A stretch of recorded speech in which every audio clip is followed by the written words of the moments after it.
Hello friends, welcome to my channel Creating Essence. I am Megan. Thank you so much for stopping by today. It is the first Wednesday in July, so that means it's Wellness Wednesday. I often sprinkle other Wellness Wednesdays throughout the month, but I do always try to do one on the first Wednesday of the month. Today I'm going to be sharing more about a topic that is very important to me and I get asked a lot about on my Wellness Wednesday videos, as well as other social media platforms, and that is diastasis recti, or having a diastasis. In case you aren't aware of what a diastasis is, I will put up here a graphic from the Tummy Team, which is a professional physical therapy and rehab program dealing with primarily pelvic floor issues and diastasis recti. Basically, it means the connective tissue between your two major columns of abdominal muscle have been torn or separated in some way, perhaps only thinned incredibly, but it's a major problem. That large muscle group is called the transverse abdominis, and it wraps around from your spine all the way to your front where it meets in that center column of fascia there. It's often considered to be a corset, like the actual muscle corset that holds your body together and holds your body up. So when that is separated or somehow damaged or severely thinned, that causes major issues. Most people will have things like very visible physical issues like the mummy pooch, or just that belly that doesn't go away no matter what you do. Oftentimes pelvic floor issues are present because it doesn't have that corset holding you together or holding you together as well. So you'll have things like peeing yourself when you sneeze. There's often low back pain and sciatica and things that are caused by not having that supportive corset intact and strong enough to hold your body together. I've talked a lot about how diastasis affects me, and I will put links to all those videos in the info box below on how I have been working on healing mine for the last 3 years, because I had a diastasis for 9 years before anybody actually told me something could be done about it. And therein lies the problem. There are so many lies, like real lies, surrounding having a diastasis. First one, oh, it's just mommy tummy. Like, you have a kid, that's just how it is. Get over your vanity. Wrong. Number two, oh, that's only fixable by surgery. So when you're done having babies, come back and we'll stitch you together. Wrong. Number three, that if you just do enough crunches and strengthen your core, it'll go away. Wrong. So wrong. All of those are incredibly wrong and so damaging. A question I was asked recently about dealing with diastasis over on Instagram was, we hear all the things not to do. Crunches, planks, things of that nature are literally horrible, and they are seriously damaging when you have a diastasis. But what can you do? What are good things to do when you have a diastasis? I will say the number one thing to do is to learn how to engage your transverse abdominis. Now, that is that corset muscle, and especially when it's damaged, it takes practice. In very, very simple terms, how I learned to engage it was while exhaling, blowing out, pull your stomach in. Don't jerk it in, don't suck it in, and you feel those muscles engage, and you're probably gonna feel them in your back the most, especially at first. I just, while I'm blowing out, I'm pulling my belly button back against my spine. That is engaging your transverse abdominis. And while that is hardly the only thing to do to heal it, if you can do that, like before you lift up your baby, lift the baby, the laundry basket, reaching, turning, those things that require a lot of core strength, if you can engage and then do those things, it will support your body so much better. Another question I'm asked all the time is, why don't people know about diastasis? If so many people have it, why are so many people ignorant of it? And I wish I knew. I wish I knew, because I suffered physically and emotionally for years. I had wonderful, wonderful care providers, and they still had no idea about diastases and had no idea. They didn't even know how to diagnose it or tell me that I had it so I could begin doing something about it. And when I was finally told, oh, this is what you have, I was also told it's only fixable by surgery. When you're done having kids, stitch you up, call it good. And that is so, so wrong. Surgery is not even a good fix for it. I know several people who have had a surgical diastases repair, and all but one has said they seriously regret getting it done because it's not what they'd been promised. The problem with surgery is that when you do it on that super thin, stretched out and torn fascia, and you stitch that together, that's the same as trying to sew two pieces of super frayed fabric together. It's gonna rip out, it's gonna pull out. There's no substance there to hold on to it. There are some people who surgery truly is therapeutically necessary for.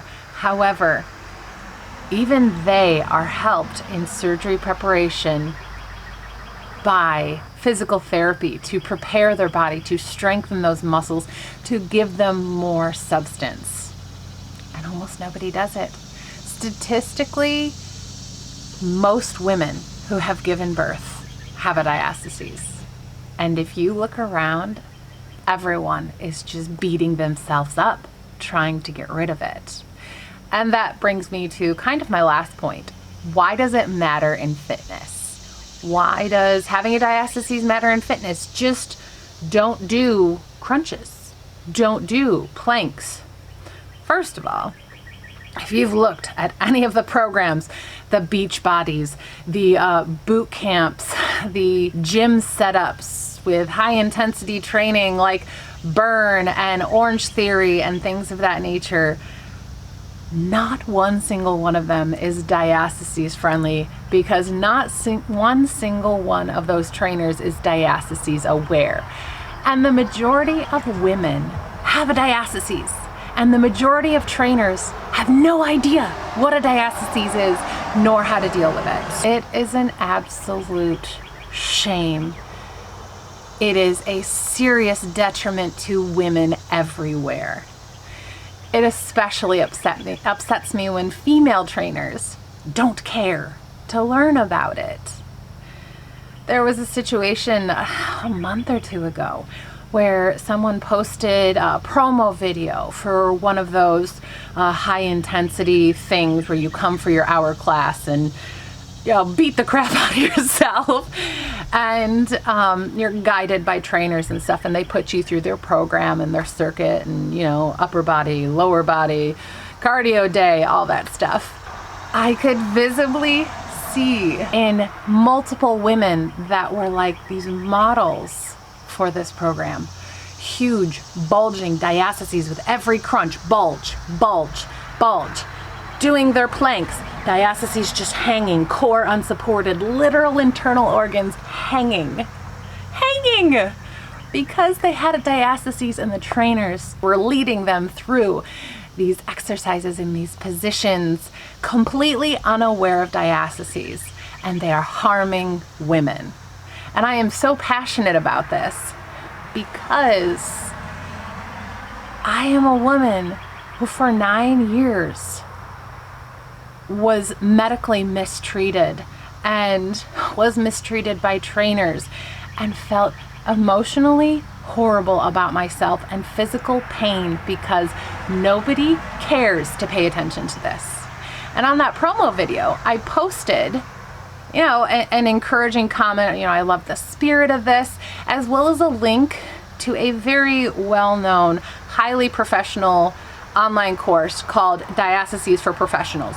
It's for midwives, doulas, OBGYNs, personal trainers. It's for all those people to basically make them aware of diastases and how to handle it in practice. And I posted a link to that, and I said, this is a really great program. Like, take a look, because it could really, really help this environment that is seeking to be so supportive and awesome for women. It was deleted. I was told not to provide that information by a trainer, because people don't want to be told they don't know something. It's so common. It's not just with this topic. Most people don't want to be told that they don't know something. And I am completely aware of that. It just makes me so sad to see people, so many people, not just this one person, like almost everyone, calling themselves professionals and mistreating women and damaging women and harming women and refusing to do better. It hurts my heart as a woman who was mistreated for 9 years in this way, and as a doula who works professionally with women whose bodies are oftentimes dealing with that kind of trauma, and how their care providers have no idea. And I can give them all the resources possible and hope that that's enough, despite their care providers being completely negligent in this area.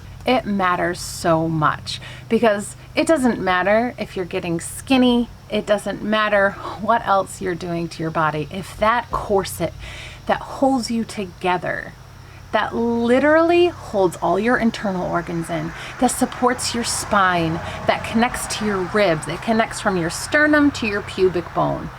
That's like you aside from your limbs. And when that muscular system is torn and can't do its job, it has untold ramifications for women. And the answer is so simple, and people refuse to acknowledge it. And that makes me so sad, because women deserve better.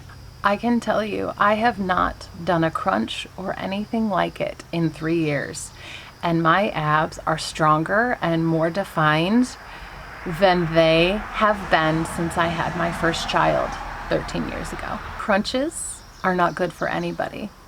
Crunches are damaging for everybody. It's just for the people who don't already have that super thin fascia or that existing trauma, they'll probably be okay. But there are so many better ab workouts. And when you see all the videos and the circuits of planks and crunches and push-ups, honestly, it lacks creativity. It lacks knowledge of physiology. It makes me sad, because we can do so much better, but we have to choose to. And that's my rant about why it matters. Diastasis matters with fitness. Because if you have ever been a person who was working so hard to strengthen your body, to lose weight, to improve your physical health, to improve your physical form, and that gut is still pooching out and that belly is still a mess, you know it has serious emotional and mental ramifications too. And that matters so much. I will put in the info box below where all this information comes from, some incredible professional resources that have helped me, that are just plain good resources for everyone. I will post a link to a video to see if you have a diastasis. You can find out right now, wherever you are. You can find out. So if you don't know, figure it out, and then treat yourself better and help your body heal. Because it can. In 99.9% cases, surgery is not necessary. And if surgery is necessary, there are amazing people like Amy over at Raising Arrows that you can check out. And I will put a link to her channel in the info box below for you to check her out, and you will see what an extreme diastasis looks like and what actually warrants surgery. If you have any questions, put them in the info box below. And if I don't have the answer, I will send you to a resource that does. If you like this video today, my friends, please give it a thumbs up. And as always, subscribe to our channel to hang out for more like this. Bye-bye, friends.